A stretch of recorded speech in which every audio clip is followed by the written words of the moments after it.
Did you know that critical thinkers are like hotcakes in the job market? It's true. People who get the why behind things often end up being the ones in charge. On the other hand, folks who only grasp the how might always have a job, but they're less likely to rise to the top. Intelligent people are great at finding solutions to problems, coming up with innovative strategies to grow a business, and envisioning a brighter future. People who have a sound reasoning ability can become their own masters, even if they live under a tyrant. Creative thinking is the key to success. Studies have shown that successful people think differently from those who are unsuccessful. The good news is that anyone can adopt the thinking style of successful people. As the saying goes, you can change your life by changing your mind. There are various methods of thinking, such as creative thinking, realistic thinking, and reflective thinking, among others. In today's video, I'll introduce you to one of the most scientifically proven ways of thinking that can help you achieve success. So stay tuned. But before we begin, remember to hit the like button and subscribe if you haven't. Believe it or not, positive thinking can have a huge impact on your life. By changing your thinking, you can open up a world of opportunities and unlock your full potential. Positive thinking can help you solve problems, generate more revenue for your business, and take you to new heights, both personally and professionally. In fact, the value of positive thinking cannot be overstated. It's that important. But here's the catch. If you want to be successful in whatever you do, whether it's your career or your relationships, you must start thinking unselfishly. It's time to shift your focus from me to we, and think about how your actions and decisions can benefit others. Trust me, it's a game changer. To prove this, have a look at these 5 benefits of positive thinking. Number 1. It results in personal fulfillment. Helping others is one of life's greatest personal satisfactions.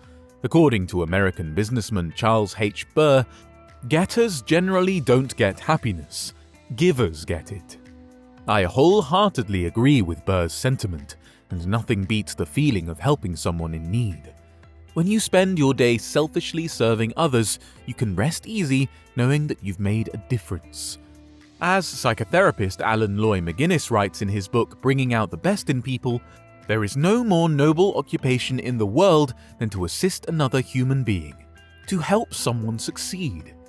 It's never too late to make a change, even if you've spent your entire life pursuing selfish gain. Just look at Charles Dickens' Scrooge, who managed to transform his life and make a positive impact on others. Another example is Alfred Nobel. When he saw his own obituary in the newspaper, his brother had died and the editor had written about the wrong person, he was horrified. Nobel knew that the explosives his company had produced had killed many people. So he wanted to make amends and vowed to promote peace and share knowledge with humanity. And that's how the celebrated Nobel Prizes was established. The second reason you should adopt unselfish thinking if you want to succeed is because it adds value to others.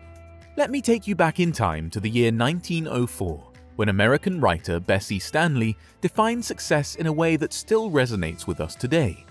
She said, "He has achieved success who has lived well, laughed often, and loved much, who has enjoyed the trust of pure women, the respect of intelligent men, and the love of little children, who has filled his niche and accomplished his task, who has left the world better than he found it, whether by an improved poppy, a perfect poem, or a rescued soul, who has never lacked appreciation of earth's beauty or failed to express it, who has always looked for the best in others and given them the best he had, whose life was an inspiration, whose memory a benediction." Isn't that beautiful? It's not just about wealth, power, or fame, it's about how you live your life, how you treat others, and the impact you leave on the world. The third benefit is that it improves one's quality of life. There's something truly special about the act of giving without expecting anything in return. When we practice selflessness, it unlocks a spirit of generosity within us that brings an even deeper appreciation for life and its many wonders. Helping those in need is one of the greatest sources of joy we can experience. It's a win-win situation, where both the giver and the receiver benefit from the act of kindness. It's been said that people who lead fulfilling lives are also more productive, and this rings true when we take the time to give of ourselves to others. Living a life, giving to others, may sound counterintuitive, but it's the key to finding balance and purpose. By putting others first, we begin to see the world in a different light, and we find a greater sense of fulfillment in our own lives. So, if you want to make a positive impact on the world, start by lending a hand to those in need. The second last benefit is, it makes you feel like you're part of something bigger than yourself. Have you heard of Merck & Company?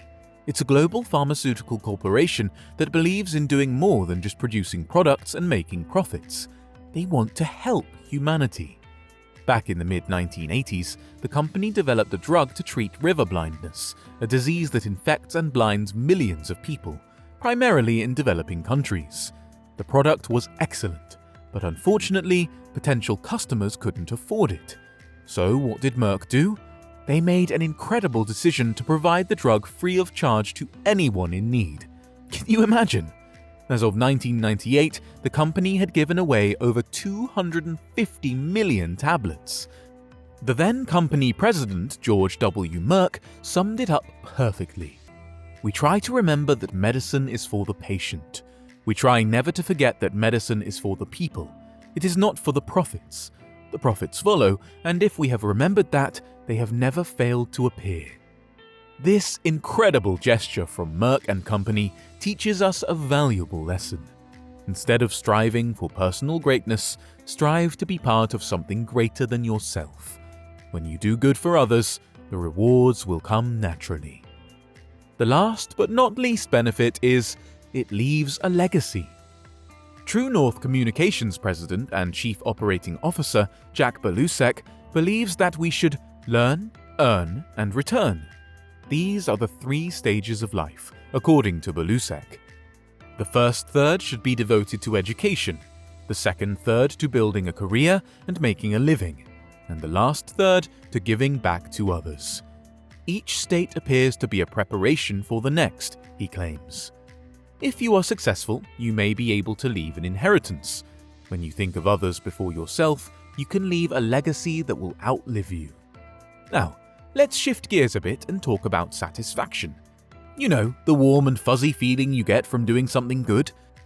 John Maxwell, a well-known American author, says that most people understand the value of unselfish thinking and would love to develop that skill, but they're often not sure how to change their thought patterns. So here's what Maxwell recommends you should do to change your thinking. Firstly, consider others first.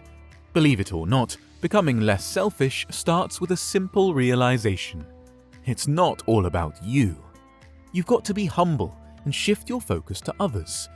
Ken Blanchard and Norman Vincent Peale put it brilliantly in their book, The Power of Ethical Management. People with humility don't think less of themselves, they just think less of themselves. If you're ready to be more selfless, here's the game plan. Ditch the focus on your wants and pay attention to others' needs. Like Paul the Apostle said, "Do nothing out of selfish ambition or vain conceit, but in humility consider others better than yourselves." Each of you should consider not only your own interests, but also the interests of others.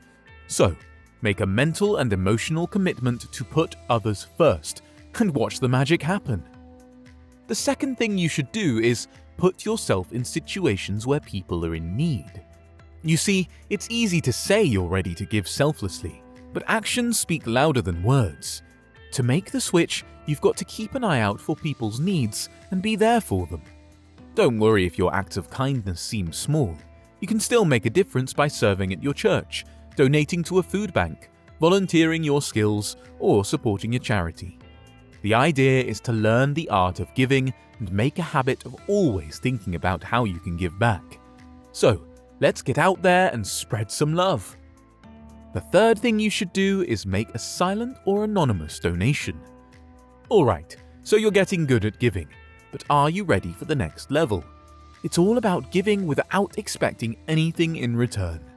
Let me tell you, it's way easier to give when you know you'll get some praise. but the real magic happens when you give anonymously. When you give just for the attention, that's pretty much the only reward you get. But when you give in secret, that's when you score those spiritual, mental, and emotional brownie points. If you haven't tried it yet, give it a go and experience the joy of truly selfless giving. The second last thing you should do is intentionally invest in people. Being truly selfless is giving to others for their own personal growth or well-being. If you're a spouse or parent, you'll totally get this. Ask yourself, what's more important to your loved ones? Money in the bank or quality time with you? If you picked the latter, you're correct. People who care about you want your presence more than your presents. So, to become a true people investor, think about their journeys and collaborate with them. Remember, every relationship should be a win-win partnership. Here's a quick rundown of relationship dynamics. I win, you lose. We both win just once. But if we both win, we win often. And if we both lose, that's when collaboration kicks in. The best relationships are win-win. So why don't more people think that way? It's simple. Most folks want to win first, but unselfish thinkers enter relationships aiming to lift the other person up. And trust me, that makes a world of difference. The final step is constantly examine your motives. According to French author François de la Rochefoucauld, what appears to be generosity is frequently nothing more than disguised ambition, which overlooks a minor interest in order to secure a major one. Most people find it difficult to overcome their natural tendency to prioritize themselves. That is why it is critical to constantly examine your motives to ensure you are not reverting to your selfish ways. If you want to keep your motives in check and start thinking more empathetically, then take a page out of American statesman Benjamin Franklin's book. He had a daily ritual of asking himself 2 questions. Every morning, he'd wonder, what good am I going to do today?